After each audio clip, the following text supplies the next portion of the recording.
ಮಹರ್ಷಿ ವಾಲ್ಮೀಕಿ ಅಭಿವೃದ್ಧಿ ನಿಗಮದಲ್ಲಿ ನಡೆದಂಥ ಕೋಟ್ಯಾಂತರ ರೂಪಾಯಿಗಳ ಭ್ರಷ್ಟಾಚಾರ ಕುರಿತಂತೆ ಮೊದಲ ದಿನದಿಂದಲೇ ನಾವು ಆರೋಪ ಮಾಡಿದ್ವಿ. ಇದರ ಮಾಸ್ಟರ್ ಮೈಂಡು ಅವತ್ತಿನ ಸಚಿವರಾಗಿದ್ದಂಥ ನಾಗೇಂದ್ರ ಅವರು. ಇಡೀ ಯೋಜನೆ ನಡೆದಿದ್ದೇನೆ ಸ್ಯಾಂಗ್ರಿಲಾ ಹೋಟೆಲ್ನಲ್ಲಿ ನಡೆದಂಥ ಅನೌಪಚಾರಿಕ ಮಾತುಕತೆಯಲ್ಲಿ ನಾಗೇಂದ್ರ ಮೌಖಿಕವಾದ ನಿರ್ದೇಶನ ಕೊಡ್ತಾರೆ ಎಮ್ ಡಿ ಪದ್ಮನಾಭ ಅವರಿಗೆ. ನೆಕ್ಕುಂಟಿ ನಾಗರಾಜ್ ಏನು ಹೇಳ್ತಾರೆ ಅದನ್ನು ಕೇಳಿ ಅಂಥೇಳಿ. ಅದಕ್ಕೆ ಮುಂಚೆ ಸತ್ಯನಾರಾಯಣ ವರ್ಮಾ, ನೆಕ್ಕುಂಟಿ ನಾಗರಾಜು, ನಾಗೇಂದ್ರ ಇವರೆಲ್ಲರೂ ಕೂತು ಒಂದು ಮೀಟಿಂಗ್ ಮಾಡ್ತಾರೆ. ಈ ಎಲ್ಲ ಮಾಹಿತಿಯನ್ನು ನಾವು ಆರೋಪ ಮಾಡೋ ಸಂದರ್ಭದಲ್ಲೇ ಹೇಳಿದ್ವಿ. ಡೆತ್ ನೋಟ್ನಲ್ಲಿ ಚಂದ್ರಶೇಖರನ್ ಅವರು ಸಚಿವ ನಾಗೇಂದ್ರ ಅವರ ಮೌಖಿಕ ಸೂಚನೆಯನ್ನು ಉಲ್ಲೇಖ ಮಾಡಿದರು. ಮತ್ತೊಂದು ಆರೋಪ ಮಾಡಿದ್ವಿ, ಹಣ ಚುನಾವಣೆಗೆ ಬಳಕೆಯಾಗಿದೆ ಅಂತ ಅನ್ನೋ ಆರೋಪವನ್ನು ಮಾಡಿದ್ವಿ. ತೆಲಂಗಾಣ, ಬಳ್ಳಾರಿ ಸೇರಿದಂತೆ ಚುನಾವಣೆಗೆ ಬಳಕೆಯಾಗಿದೆ ಅಂಥೇಳಿ. ಬಾರ್ಗಳಿಗೆ ಹಣ ಹೋಗಿದೆ ಅನ್ನೋದ್ರೂ ಕೂಡ SIT ಅವರು ಚಾರ್ಜ್ ಶೀಟ್ ಕೊಡೋಕ್ಕೆ ಮುಂಚೆನೇ ನಾವು ಆರೋಪವನ್ನು ಮಾಡಿದ್ವಿ. ಅದ್ರ ಜೊತೆಗೆ ನೆಕ್ಕುಂಟಿ ನಾಗರಾಜ್ ಮತ್ತು ಸಿದ್ದರಾಮಯ್ಯನವರಿಗೆ ಇರುವ ಸಂಬಂಧ, ನೆಕ್ಕುಂಟಿ ನಾಗರಾಜ್ ಮತ್ತು ಉಪಮುಖ್ಯಮಂತ್ರಿ DK ಶಿವಕುಮಾರ್ ಅವರಿಗೆ ಇರುವ ಸಂಬಂಧ, ನೆಕ್ಕುಂಟಿ ನಾಗರಾಜ್ ಮತ್ತು ನಾಗೇಂದ್ರ ಅವರಿಗಿರುವ ಸಂಬಂಧದ ಬಗ್ಗೆಯೂ ಕೂಡ ಫೋಟೋ ಸಮೇತ ನಾವು ಬೆಳಕು ಚೆಲ್ಲುವ ಕೆಲಸ ಮಾಡಿದ್ವಿ. ಆದರೆ SIT ಚಾರ್ಜ್ ಶೀಟ್ ಕೆಲವು ದಿನಗಳಿಂದ ಹಾಕಿತ್ತು. ಆ SIT ಚಾರ್ಜ್ ಶೀಟ್ನಲ್ಲಿ ನಾಗೇಂದ್ರ ಮತ್ತು ಬಸವನಗೌಡ ದದ್ದಲ್ ಹೆಸರೇ ಇಲ್ಲ. ಅಂದರೆ ACBಯನ್ನು ಹೇಗೆ ದುರುಪಯೋಗ ಪಡಿಸ್ಕೊಂಡು ತನ್ನ ಮೇಲೆ ಬಂದ ಎಲ್ಲ ಆರೋಪಗಳನ್ನು ಕ್ಲೀನ್ ಚಿಟ್ ಪಡ್ಕೊಳ್ಳೋದಕ್ಕೆ ಕಾಂಗ್ರೆಸ್ ಸರ್ಕಾರ ಮತ್ತು ಮಾನ್ಯ ಮುಖ್ಯಮಂತ್ರಿ ಸಿದ್ದರಾಮಯ್ಯನವರು ತನ್ನ ಮೊದಲನೇ ಅವಧಿಯಲ್ಲಿ ACBನ ಬಳಕೆ ಮಾಡಿಕೊಂಡಿದ್ರು. ಅದೇ ಥರ SITಯನ್ನು ಬಳಕೆ ಮಾಡಿಕೊಂಡಿದ್ದಾರೆ ಅನ್ನೋದು ವ್ಯಕ್ತ ಆಗ್ತಾ ಇದೆ. ಈಗ ED ಚಾರ್ಜ್ ಶೀಟ್ ಹಾಕಿದೆ. ED ಚಾರ್ಜ್ ಶೀಟ್ನಲ್ಲಿ ವಿತ್ ರೆಕಾರ್ಡ್ಸು ಹಣ ಎಲ್ಲಿಗೆ ಹೋಗಿದೆ, ಹಣ ಹೋಗಿರೋದು ಮತ್ತು ಅದರ ಹಣದ ಬಳಕೆ ಎಲ್ಲೆಲ್ಲಾಗಿದೆ ಮತ್ತು ಮಾಸ್ಟರ್ ಮೈಂಡ್ ಯಾರು ಅನ್ನೋದ್ರ ಬಗ್ಗೆ ಸಂಬಂಧಪಟ್ಟಂತೆ ಪ್ರೈಮರಿ ರಿಪೋರ್ಟ್ನಲ್ಲಿ ಚಾರ್ಜ್ ಶೀಟ್ನಲ್ಲಿ ಉಲ್ಲೇಖ ಮಾಡಿದೆ. Nagendra one of the mastermind, Satyanarayana Varma, Nagendra ಇವರೆಲ್ಲರೂ ಸೇರಿಯೇ ಸಂಚು ನಡೆಸಿದರು ಅನ್ನುವಂಥ ರಿಪೋರ್ಟನ್ನು ಹಾಕಿದೆ. ನಾನು ಆಗ್ರಹಿಸ್ತೇನೆ, SIT ಅವರು ನಾಗೇಂದ್ರವ್ರ ಹೆಸರನ್ನು ಉಲ್ಲೇಖನೇ ಮಾಡದೇ ಇರೋದು, ನಾಗೇಂದ್ರ ಅವ್ರನ್ನ ತನಿಖೆಗೂ ಒಳಪಡಿಸದೇ ಇರೋದು, ಬಂಧಿಸಿ ಕ್ರಮವನ್ನು ಕೈಗೊಳ್ಳದೇ ಇರೋದು, ಇದನ್ನು ನೋಡಿದಾಗ ಇಡೀ ಹಗರಣವನ್ನು ಮುಚ್ಚಾಕುವಂಥ ಸಂಚನ್ನು ಮುಖ್ಯಮಂತ್ರಿಗಳು ಸೇರಿದಂತೆ ಪ್ರಮುಖರ ತಂಡ ಇದನ್ನು ಮುಚ್ಚಾಕಬೇಕು ಅನ್ನುವಂಥ ಸಂಚನ್ನೇ ಮಾಡಿದ್ದಾರೆ ಅಂತಕ್ಕಂಥದ್ದು ನನಗೆ ಇರುವಂಥ ಅನುಮಾನ. ಇಲ್ಲದೇ ಇದ್ದರೆ SIT ಮತ್ತು EDಗೆ ಇಷ್ಟು ಅಜಗಜಾಂತರ ವ್ಯತ್ಯಾಸ ಇರೋಕ್ಕೆ ಹೇಗೆ ಸಾಧ್ಯ? ED ಬಾರಿಗೆ ಹಣ ಕಳಿಸಿರೋದ್ರ ಬಗ್ಗೆ ದಾಖಲೆ ಕೊಟ್ಟಿದೆ. 21 ಕೋಟಿ ರೂಪಾಯಿ ಬಳ್ಳಾರಿ ಚುನಾವಣೆಗೆ ಬಳಕೆಯಾಗಿರೋದ್ರ ಬಗ್ಗೆ ದಾಖಲೆ ಕೊಟ್ಟಿದೆ. SIT ಇದು ಯಾವುದ್ರ ಬಗ್ಗೆನೂ ಉಲ್ಲೇಖನೆ ಮಾಡಿಲ್ಲ. ಹಾಗಾಗಿ ನನಗೆ ಅನುಮಾನ ಬರ್ತಾ ಇದೆ, ಇಡೀ ಪ್ರಕರಣವನ್ನೇ ಮುಚ್ಚಾಕಬೇಕು ಅನ್ನುವಂಥ ಸಂಚು ನಡೆಸಿದ್ದಾರೆ ಅಂತಕ್ಕಂಥದ್ದು ನನಗಿರ್ತಕ್ಕಂಥ ಅನುಮಾನ. ಹಾಗಾಗಿ ಇದರ ನೈತಿಕ ಹೊಣೆ ಮುಖ್ಯಮಂತ್ರಿಗಳೇ ಹೊರಬೇಕು ಅಂತ ನಾನು ಈ ಸಂದರ್ಭದಲ್ಲಿ ಆಗ್ರಹಿಸಲಿಕ್ಕೆ ಬಯಸ್ತೇನೆ. ಇನ್ನೊಂದು, ರಾಮೇಶ್ವರ ಕೆಫೆ ಬಾಂಬ್ ಸ್ಫೋಟ ಅದಕ್ಕೆ ಕುರಿತಂತೆ NIA ತನ್ನ ಚಾರ್ಜ್ ಶೀಟ್ನಲ್ಲಿ ಅವ್ರ ಹುನ್ನಾರ, ಅವ್ರ ವಿಧ್ವಂಸಕ ಕೃತ್ಯಗಳನ್ನು ನಡೆಸಲಿಕ್ಕೆ ಮಾಡಿದಂಥ ಸಂಚು, ISIS ಜೊತೆಗಿರುವಂಥ ಅವ್ರ ಸಂಬಂಧ, BJP ಕಚೇರಿಯನ್ನು ಗುರಿಯಾಗಿಟ್ಕೊಂಡು ಬಾಂಬ್ ಸ್ಫೋಟ ಮಾಡಬೇಕು ಅಂತ ನಡೆಸಿದಂಥ ಯೋಜನೆಯ ಕುರಿತಂತೆ ಚಾರ್ಜ್ ಶೀಟ್ನಲ್ಲಿ ವಿವರವಾಗಿ ಸಲ್ಲಿಸಿದ್ದಾರೆ. ಇಷ್ಟಾದ ಮೇಲೂ ಕೂಡ ಕೆಲವರಿಗೆ ಅವರು ಶಾಂತಿ ದೂತರು ಅಂತ ಅನಿಸಿದರೆ, ಶಾಂತಿಗಾಗಿಯೇ ಇಸ್ಲಾಂ ಇರೋದು ಅಂತ ಅನಿಸಿದರೆ, ಭಯೋತ್ಪಾದನೆ ಮತ್ತು ಇಸ್ಲಾಮಿಗಿರುವಂಥ ಸಂಬಂಧ ಅರ್ಥ ಆಗದೇ ಇದ್ದರೆ ನಮ್ಮ ದೇಶವನ್ನು ಉಳಿಸ್ಕೊಳ್ಳೋಕ್ಕೆ ಸಾಧ್ಯ ಇಲ್ಲ.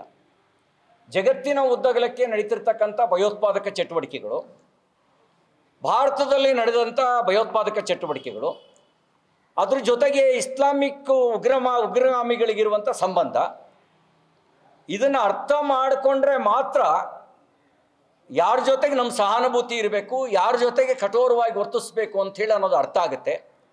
ದುರ್ದೈವ ಸಂಗತಿ, ಕಾಂಗ್ರೆಸ್ಸು ಸೇರಿದಂತೆ ಕೆಲವರಿಗೆ ಅವರು ಶಾಂತಿದೂತರಾಗೇ ಕಾಣ್ತಾರೆ ಉಗ್ರವಾದಿಗಳುವೆ. ಕಾಂಗ್ರೆಸ್ಸು ಸೇರಿದಂತೆ ಕೆಲವರಿಗೆ ಅವರು ವೋಟ್ ಬ್ಯಾಂಕ್ ಆಗಿ ಕಾಣ್ತಾರೆ. ನಾನು ಅವರಿಗೆ ಆಗ್ರಹಿಸ್ತೇನೆ, ಉಗ್ರಗಾಮಿಗಳನ್ನು ಉಗ್ರಗಾಮಿಗಳ ಥರನೇ ನೋಡಬೇಕು. ವೋಟ್ ಬ್ಯಾಂಕ್ ಥರ ನೋಡಿ ತಾತ್ಕಾಲಿಕ ರಾಜಕೀಯ ಲಾಭಕ್ಕೆ ಭಯೋತ್ಪಾದಕರನ್ನು ಬೆಳೆಸುವಂಥ ಹೀನಕೃತ್ಯದ ಪರಿಣಾಮವಾಗಿ ದೇಶ ಸಾಕಷ್ಟು ಸಂಕಷ್ಟವನ್ನು ಎದುರಿಸಿದೆ. ಹಾಗಾಗಿ ಇಂಥ ವಿಷಯದಲ್ಲಿ ನಾವು ಶೂನ್ಯ ಸಹಾನುಭೂತಿ ಇರಬೇಕು ಅಂಥೇಳಿ ನಾನು ಆಗ್ರಹಿಸ್ತೇನೆ. ಇನ್ನೂ ಇದರ ಜಾಲ ಇರುವ ಸಾಧ್ಯತೆಗಳಿದ್ದಾವೆ. ಬೇರೆ ಬೇರೆ ಕಡೆಗಳಲ್ಲಿ ನಡೆದಂಥ ಕೋಮು ಗಲಭೆಗಳ ಹಿಂದೆ ಮತ್ತು ರೈಲ್ವೆ ಆಕ್ಸಿಡೆಂಟ್ಗಳ ಹಿಂದೆ, ಈಗ ನೋಡಿ ಉತ್ತರ ಪ್ರದೇಶದಲ್ಲಿ, ರಾಜಸ್ಥಾನದಲ್ಲಿ ರೈಲ್ವೆ ಅಪಘಾತವನ್ನು ಕ್ರಿಯೇಟ್ ಮಾಡುವಂಥ ಒಂದು ಷಡ್ಯಂತ್ರ ನಡೆಸಿರೋದ್ರ ಬಗ್ಗೆಯೂ ಕೂಡ ಇವತ್ತು ನಾನು ಮಾಧ್ಯಮದಲ್ಲಿ ಓದಿದೆ. ಇದೆಲ್ಲ ನೋಡಿದಾಗ ನಾವು ಇದನ್ನು ಗಂಭೀರವಾಗಿ ಪರಿಗಣಿಸಬೇಕು ಅಂತ ನಾನು ಆಗ್ರಹಿಸ್ತೇನೆ. ಈ ವಿಷಯದಲ್ಲಿ ರಾಜಕಾರಣ, ರಾಜಕೀಯ ಲಾಭದ ಲೆಕ್ಕಾಚಾರ ಹಾಕಬಾರ್ದು ಅನ್ನುವಂಥ ವಿನಂತಿಯನ್ನು ಉಳಿದ ರಾಜಕೀಯ ಪಕ್ಷಗಳಿಗೂ ನಾನು ಮಾಡಲಿಕ್ಕೆ ಬಯಸ್ತೇನೆ. ಬಿಜೆಪಿ ಕಚೇರಿ ಬ್ಲಾಸ್ಟ್ ವಿಫಲ ಯತ್ನ, ಇದು ರಾಜ್ಯ ಸರ್ಕಾರದ ವಿಫಲನ, ಕೇಂದ್ರ ಸರ್ಕಾರದ ವಿಫಲನ? ಸರ್, ಕಾಂಗ್ರೆಸ್ ನಾಯಕರು ಕೇಂದ್ರದ್ದು ವಿಫಲ ಅಂತ ಹೇಳ್ತಾರೆ. ನೋಡಿ, ನಾನು ಇಷ್ಟೇ ಹೇಳಲಿಕ್ಕೆ ಬಯಸೋದು, ಇದ್ರ ಜೊತೆಗೆ ರಾಜಕಾರಣ ಮಾಡಬೇಡಿ. ಕೆಲವ್ರು ಹೇಳಿದರು ಬಾಂಬ್ ಬ್ಲಾಸ್ಟೇ ಆಗಿಲ್ಲ, BJPಯವ್ರು ಬಾಂಬ್ ಬ್ಲಾಸ್ಟ್ ಅಂತ ಸುಳ್ಳು ಹೇಳ್ತಿದ್ದಾರೆ, ಅಲ್ಲಿ ಸಿಲಿಂಡರ್ ಬ್ಲಾಸ್ಟ್ ಆಗಿರೋದು ಅಂತ ಹೇಳಿಕೆ ಕೊಟ್ಟಿದ್ದರು ಸನ್ಮಾನ್ಯ ಪ್ರಿಯಾಂಕ ಖರ್ಗೆ ಅವರು. ಸಿಲಿಂಡರ್ ಬ್ಲಾಸ್ಟ್ ಅದು ಅಂತ ಹೇಳಿ ವಿಧಾನಸೌಧದಲ್ಲಿ ಪಾಕಿಸ್ತಾನ್ ಜಿಂದಾಬಾದ್ ಅಂತ ಕೂಗಿದ್ದಾರೆ ಅಂತ ಹೇಳಿದಾಗ BJPಯವ್ರಿಗೆ ಕೇಳೋದೆಲ್ಲ ಇಂಥದ್ದೇ ಅಂತ ಹೇಳಿದರು. ಆದರೆ ಪಾಕಿಸ್ತಾನ್ ಜಿಂದಾಬಾದ್ ಅಂತ ಕೂಗಿದ್ದು ನಿಜ ರಾಜ್ಯಸಭಾ ಚುನಾವಣೆ ಸಂದರ್ಭದಲ್ಲಿ ಅನ್ನೋದನ್ನು ತನಿಖಾ ವರದಿಯೇ ಸಾಬೀತುಪಡಿಸಿದೆ. ಇದು ಸಿಲಿಂಡರ್ ಬ್ಲಾಸ್ಟ್ ಅಲ್ಲ, ಬಾಂಬ್ ಬ್ಲಾಸ್ಟ್ ಅನ್ನೋದನ್ನು ಕೂಡ ಸ್ಪಷ್ಟಪಡಿಸಿದೆ. BJP ಸರ್ಕಾರ ಇರೋದ್ರಿಂದ ನಮ್ಮ ದೇಶಕ್ಕೆ ರಕ್ಷಣೆ ಇದೆ. ಕಾಂಗ್ರೆಸ್ಸೇ ಇದ್ದಿದ್ರೆ ಭಯೋತ್ಪಾದಕರೇ ವಿಧಾನಸೌಧದ ಒಳಗೂ ಬಂದು ಕೂತ್ಬಿಡೋರು. ಬರೀ ಘೋಷಣೆ ಕೂಗೋದಲ್ಲ, ಒಳಗೂ ಬಂದು ಕೂತ್ಬಿಡೋರು. ಭಯೋತ್ಪಾದಕರೇ ಪಾಲಿಸಿ ಮೇಕರ್ಸ್ ಆಗಿಬಿಡೋರು. ಈಗ ಭಯೋತ್ಪಾದಕರು ಪಾಲಿಸಿ ಮೇಕರ್ಸ್ ಆಗಿಲ್ಲ ಕೇಂದ್ರದಲ್ಲಿ BJP ಇರೋದ್ರಿಂದ. ಕಾಂಗ್ರೆಸ್ ಇದ್ದಿದ್ರೆ ಪಾಲಿಸಿ ಮೇಕರ್ಸು ಭಯೋತ್ಪಾದಕರಾಗಿಬಿಡೋರು. ಈ ದೇಶದಲ್ಲಿ ಯಾವ ಪಾಲಿಸಿ ಇರಬೇಕು ಅನ್ನೋದು ಡಿಸೈಡ್ ಮಾಡೋರೇ ಭಯೋತ್ಪಾದಕರಾಗೋರು. ಆ ಪರಿಸ್ಥಿತಿ ಇಲ್ಲ.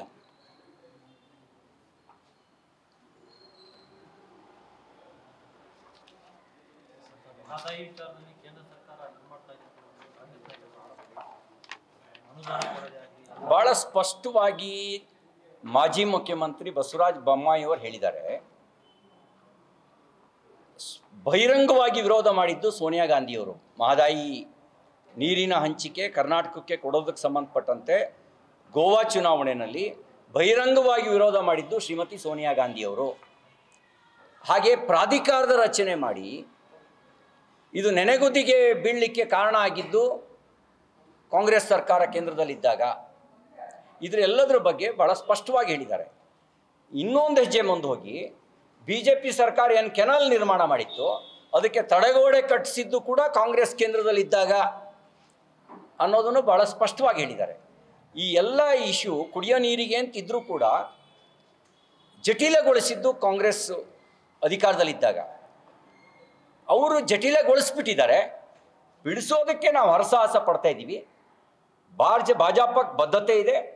ಮಹದಾಯಿ ನೀರಿನ ಸದ್ಬಳಕೆ, ಕುಡಿಯೋ ನೀರಿಗಾಗಿ ಬಳಕೆ ಮಾಡ್ಕೊಳ್ಳೋಕ್ಕೆ ಏನು ಬೇಕೋ ಎಲ್ಲ ಪ್ರಯತ್ನ ನಾವು ಮುಂದುವರಿಸ್ತೇವೆ. ಕರ್ನಾಟಕ ತನ್ನ ಪಾಲಿನ ನೀರನ್ನು ಸದ್ಬಳಕೆ ಮಾಡ್ಕೊಳ್ಳೋಕ್ಕೆ ಎಲ್ಲ ಪ್ರಯತ್ನವೂ ಮುಂದುವರಿಸಬೇಕು ಅಂತ ನಾನು ಆಗ್ರಹಿಸ್ತೇನೆ. ಇನ್ನೊಂದು, ಈ ಪದೇ ಪದೇ ಹೇಳ್ತವ್ರೆ ಬಿ ಜೆ ಪಿಯವರು ಶಾಸಕರನ್ನು ಖರೀದಿ ಮಾಡ್ತಾರೆ, ಸರ್ಕಾರ ಬಿಡಿಸೋಕ್ಕೆ ಪ್ರಯತ್ನ ಮಾಡ್ತಿದ್ದಾರೆ ಅನ್ನೋ ಮಾತು ಹೇಳ್ತಿದ್ದಾರೆ. ನೀವು ಆರೋಪ ಮಾಡ್ತಿದ್ದೀರಿ, ಖರೀದಿಗೆ ಬಂದವರು ಯಾರು ಮತ್ತು ವ್ಯಾಪಾರಕ್ಕೆ ಯಾರಿದ್ದಾರೆ? ನಿಮ್ಮಲ್ಲಿ 136 ಜನ ಶಾಸಕರಿದ್ದಾರೆ. ವ್ಯಾಪಾರಕ್ಕೆ ಯಾರಿದ್ದಾರೆ? ಖರೀದಿಗೆ ಬಂದವರು ಯಾರು? ನಿಮ್ಮನ್ನು ಕೊಂಡ್ಕೊಳ್ಳೋ ಸಾಮರ್ಥ್ಯ ಭಾಜಪದಲ್ಲಿರೋರಿಗೆ ಯಾರಿಗೂ ಇಲ್ಲ. ಯಾಕೆಂದರೆ ನಮ್ಮ ವೆಲ್ತು ಡಿ ಕೆ ಶಿವಕುಮಾರ್ ಅವರಷ್ಟಿಲ್ಲ, ನಮ್ಮ ವೆಲ್ತು ಜಾರ್ಜು ದೇಶಪಾಂಡೆ ಅವರಷ್ಟು ಇಲ್ಲ, ನಮ್ಮ wealth M B Patil, Mallikarjun Kharge ಅವರು ಅವ್ರದ್ದಷ್ಟು ಇಲ್ಲ. ಹಂಗಾರೆ ಖರೀದಿ ಮಾಡೋರು ಯಾರು? ನಾನು ಅವರಿಗೆ, ನೀವು ಸುಳ್ಳು ಆರೋಪ ಮಾಡ್ತಾ ಇದ್ದೀರಿ, ನಿಮಗೆ ನಿಮ್ಮ ಆರೋಪದಲ್ಲಿ ಸತ್ಯಾಸತ್ಯತೆ ಅದು 6 ತಿಂಗಳಿಂದ ಒಬ್ಬರಲ್ಲ ಒಬ್ಬರು ಹೇಳ್ತಾನೆ ಇದ್ದಾರೆ. 6 ತಿಂಗಳಿಂದ ಬಿ ಜೆ ಪಿಯವರು ಖರೀದಿ ಪ್ರಯತ್ನ ಮಾಡ್ತಿದ್ದಾರೆ ಅಂತ. ಯಾರು ಖರೀದಿಗೆ ಮಾಡಕ್ಕೆ ಬಂದಿದ್ರು? ಇದೊಂದು ಗಂಭೀರವಾದ ಆರೋಪ. ಖರೀದಿಗೆ ಬಂದವರು ಯಾರು ಮತ್ತು ನಿಮ್ಮ ರೇಟ್ ಎಷ್ಟು ಜನ ನೀವು ವ್ಯಾಪಾರಕ್ಕಿದ್ದೀರಿ? ಯಾರು ಖರೀದಿಗೆ ಬಂದಿದ್ರು ಅಂತ ಸ್ಪಷ್ಟಪಡಿಸಿ. ಇನ್ನೊಂದು ನೋಡಿ, ನಾನು ಮುಖ್ಯಮಂತ್ರಿ ರೇಸಲ್ಲಿದ್ದೀನಿ ಅಂತ ಬಿ ಜೆ ಪಿಯವರು ಹೇಳ್ಕೊಂಡಿತ್ತು. ನಾನು ಸೀನಿಯರ್ ಇದ್ದೀನಿ, ನನಗೂ ಅರ್ಹತೆ ಇದೆ ಅನ್ನುವಂಥ ಮಾತಾಡಿದ್ದು ಟೀ ಪಾರ್ಟಿ, ಕಾಕ್ಟೈಲ್ ಪಾರ್ಟಿ ಮಾಡ್ತಿರೋದು ಈ ಸಿದ್ದರಾಮಯ್ಯನವರು ಇಳಿದ್ರೆ ನಾನು ಸಿ ಎಮ್ಮು ಅಂತ ನಾವು ಹೇಳಿಕೆ ಕೊಟ್ಟಿದ್ದೀವಿ. ಯಾರ್ಯಾರು ಹೇಳಿಕೆ ಕೊಟ್ಟಿದ್ದಾರೆ ಅಂತ ನೆನಪು ಮಾಡಬೇಕಾ? ಜಾರಕಿಹೊಳಿಯವರು, ಪರಮೇಶ್ವರ್ ಅವರು, ಎಂ ಬಿ ಪಾಟೀಲ್ರು, ದೇಶಪಾಂಡೆಯವರು, ಬಸವರಾಜ ರಾಯರೆಡ್ಡಿ ಹೇಳಿದ್ನಲ್ಲ, ಸತೀಶ್ ಜಾರಕಿಹೊಳಿ ಹೇಳಿದ್ನಲ್ಲ, ಸತೀಶ್ ಜಾರಕಿಹೊಳಿ. ಇದಲ್ದಲೇ ಏನು ಅಗ್ರಿಮೆಂಟ್ ಆಗಿದೆ ಅಂತ ನನಗೂ ಸಿದ್ದರಾಮಯ್ಯನವ್ರಿಗೆ ಇಬ್ಬರಿಗೆ ಗೊತ್ತು ಅಂತ ಹೇಳಿದಂಥ ಡಿ ಕೆ ಶಿವಕುಮಾರ್ ಅವರು. ಇದೆಲ್ಲ ನಾವೆಲ್ಲ ಹೇಳಿದ್ದು. ಇದನ್ನು ನೋಡಿದಾಗ ಹೆಂಗೆ ಅನಿಸುತ್ತೆ ಅಂದರೆ, ಈ ಕುರುಕ್ಷೇತ್ರ ಯುದ್ಧದ ಪ್ರಸಂಗವನ್ನು ಪಂಪ ವರ್ಣಿಸ್ಬೇಕಾದ್ರೆ ಒಂದು ಮಾತು ಹೇಳ್ತಾನೆ, ಗಾಯಾಳುಗಳನ್ನು ಜೀವ ಇದ್ದಾಗಲೇ ಕಿತ್ತು ತಿನ್ನೋದಕ್ಕೆ ರಣಹದ್ದುಗಳು ಬಂದು ಕುಗ್ತಾ ಇದ್ದು ಅಂತ ಹೇಳಿ. ಸಿದ್ದರಾಮಯ್ಯನವರು ಭ್ರಷ್ಟಾಚಾರದ ಕಾರಣಕ್ಕೆ ಈ ತೊಡೆಮರದ ದುರ್ಯೋಧನ ಥರ ಬಿದ್ದುಬಿಟ್ಟಿದ್ದಾರೆ. ಭ್ರಷ್ಟಾಚಾರದ ಹೊಡೆತ ಸಿದ್ದರಾಮಯ್ಯನವರ ಜಂಗಾಬಲವನ್ನು ಒಡಗಿಸ್ಬಿಟ್ಟಿದೆ. ಯಾಕೆಂದ್ರೆ ಒಂದರಿಂದ ಒಂದು ಭ್ರಷ್ಟಾಚಾರ. ವಾಲ್ಮೀಕಿ ಹಗರಣ, ಮೂಡ ಹಗರಣ, ಜೊತೆಗೆ ಹಳೆ ಹಗರಣಗಳು ಕೂಡ ಹೊರಗೆ ಬರ್ತಾ ಇದ್ದಾವೆ. ಅದು ಅರ್ಕಾವತಿಯೂ ಸೇರಿದಂತೆ ಹಳೆ ಹಗರಣಗಳು ಹೊರಗೆ ಬರ್ತಾ ಇದ್ದಾವೆ. ಹೊರಗೆ ಬರ್ತಾ ಇರೋದ್ರಿಂದಾಗಿ ಹೊರಗೆ ಬರ್ತಾ ಇದ್ದಾವೆ, ಅವ್ರ ಜಂಗಾಬಲ ಉಡುಗಿ ಹೋಗಿದೆ. ಅಂಥ ಸಂದರ್ಭದಲ್ಲಿ ನಾನು ಮುಖ್ಯಮಂತ್ರಿ ಅಂತ ರಣಹದ್ದುಗಳ ಥರ ಹೇಳಿಕೆ ಕೊಡ್ತಿರೋದು ಕಾಂಗ್ರೆಸ್ಸಿಗರೇ, ನಾವೆಲ್ಲ ಹೇಳಿಕೆ ಕೊಡ್ತಿರೋದು. ಇದನ್ನು ನೋಡಿದಾಗ ದುರ್ಯೋಧನನ ಪಾತ್ರಧಾರಿಯಂತೆ ಸನ್ಮಾನ್ಯ ಸಿದ್ದರಾಮಯ್ಯನವರು ಕಾಣ್ತಾ ಇದ್ದಾರೆ. ಹಗರಣಗಳ ಹೊಡೆತ ಗದೆಯಿಂದ ಬಿದ್ದ ಹೊಡೆತದ ಥರ ಕಾಣ್ತಾ ಇದೆ. ಅದನ್ನು ನೋಡಿದಾಗ ಈಗ ನಾನು ಅಂತ ಎನ್ನುವಂಥ ಮುಖ್ಯಮಂತ್ರಿಗಳು ನಾನು ಮುಖ್ಯಮಂತ್ರಿ, ನಾನು ಸೀನಿಯರ್ ಅಂತ ಹೇಳ್ತಿರೋದು ನೋಡಿದ್ರೆ ಇವ್ರ ಪರಿಸ್ಥಿತಿ ತೊಡೆ ಮುರಿದುಕೊಂಡು ಬಿದ್ದಾಗ ದುರ್ಯೋಧನನ ಪರಿಸ್ಥಿತಿ ರೀತಿನಲ್ಲಿ ಸಿದ್ದರಾಮಯ್ಯನವ್ರದ್ದಿದೆ. ಅವ್ರನ್ನ ಕಿತ್ತು ತಿನ್ನುವ ರಣಹದ್ದುಗಳ ರೀತಿನಲ್ಲಿ ಅಲ್ಲೇ ಇದ್ದಾರೆ. ಬಹುಶಃ ಸಿದ್ದರಾಮಯ್ಯವ್ರ ಹಿಂಗಡೆ ಬಂಡೆ ಥರ ಇರ್ತೀವಿ ಅಂತ ಇವ್ರು ಹೇಳಿದ್ರಲ್ಲ, ಬಂಡೆ ಥರ ಅನ್ನೋದ್ರ ಅರ್ಥ ಇದೇ ಇರಬೇಕು. ಬಂಡೆ ಥರ ಅನ್ನೋದ್ರ ಅರ್ಥ ಇದೇ ಇರಬೇಕು. ಇನ್ನು ಬದುಕಿದ್ದಾಗಲೇ, ಇನ್ನೂ ಮುಖ್ಯಮಂತ್ರಿ ಸ್ಥಾನದಲ್ಲಿ ಇದ್ದಾಗಲೇ ನಾನು ಅಂತ ಹೇಳ್ತಿರೋದನ್ನು ನೋಡಿದಾಗ ಎಷ್ಟು ಮಟ್ಟಿಗೆ ಇವರು ಬಂಡೆ ಥರ ನಿಲ್ಬಲ್ರು ಅನ್ನೋದನ್ನು ಸಿದ್ದರಾಮಯ್ಯನವರು ಅರ್ಥ ಮಾಡಿಕೊಂಡು, ಇನ್ನು ಕೋರ್ಟ್ ಜಡ್ಜ್ಮೆಂಟೇ ಕೊಟ್ಟಿಲ್ಲ, ಕೋರ್ಟ್ ಇನ್ನು 12ನೇ ತಾರೀಕಿಗೆ ಮತ್ತೆ ಪೋಸ್ಟ್ಪೋನ್ ಮಾಡಿದೆ. ಜಡ್ಜ್ಮೆಂಟ್ ಬರೋಕ್ಕೆ ಮುಂಚೆನೇ ನಾನು ಅಂತಿದ್ದಾರೆ. ಜಡ್ಜ್ಮೆಂಟ್ ಬಂದರೆ ಇವರು ಎಷ್ಟು ಜನ ಬಂಡೆ ಥರ ನಿಂತಿರ್ತಾರೆ ಅಥವಾ ಬಂಡೆ ಥರ ಮೇಲೆ ಅಪ್ಪಳಿಸ್ತಾರೆ ಅನ್ನೋದು ಆ ಜಡ್ಜ್ಮೆಂಟ್ ಬಂದಾಗ ಗೊತ್ತಾಗುತ್ತೆ. ಗ್ಯಾರಂಟಿ ನ್ಯೂಸ್, ಸುದ್ದಿ ಖಚಿತ, ನ್ಯಾಯ ನಿಶ್ಚಿತ.